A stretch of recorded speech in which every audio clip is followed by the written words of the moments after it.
Dr. Bjorkman and I go back to 5th grade. I moved into the neighborhood and, two nerdy kids found each other and we've been friends ever since. He was a boyhood friend, in fact a lifelong friend of my youngest brother Wayne. Many of us almost thought they were twins because what one was doing, the other one would be as well. Good things as well as mischief. He's the smartest guy I know. Always has been, even from the 5th grade on. I've always found him to be a delightful, very bright, very cheerful, and a wonderful young man. He's a builder, he's a real scholar, he's an exceptional clinical researcher, and has achieved a lot of prominence in his own field of gastroenterology, nationally and internationally.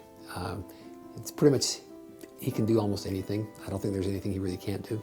The first time I met David Bjorkman was in June of 1999. I learned that he was interested in one of my main goals, which was to establish a medical group for the university physicians.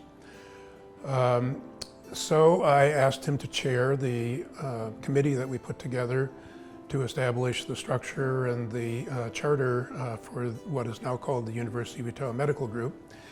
And after finishing that, I asked him to serve as the first executive medical director for the medical group, which he did for 13 years.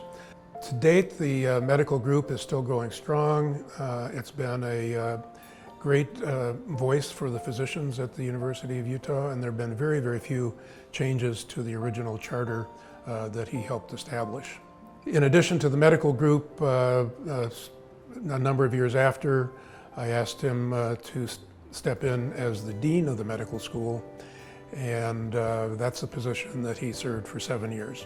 He's shown his talents, not only in leading our medical school, but he went to Florida, took on a new medical school, and really got them on track. He developed a curriculum, recruited the faculty, admitted a class of students, achieved accreditation for the medical school, full accreditation, and then graduated its first class. That required not only a lot of hard work, but lots of diplomacy, being tough, also being tender, and doing all of those things that are necessary to be an experienced leader. If you ask me why David should be recognized with a Distinguished Alumni Award, it's because of all of his remarkable accomplishments, and it's fair to say that they've impacted the education of thousands of medical students and the outcomes and experiences of millions of patients. David, congratulations on receiving this long overdue and very well deserved honor.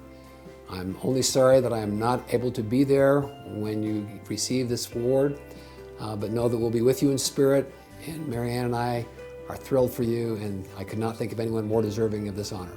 You've worked and contributed so very hard over the many years in various ways, and I'm honored to be able to share my congratulations with so many others.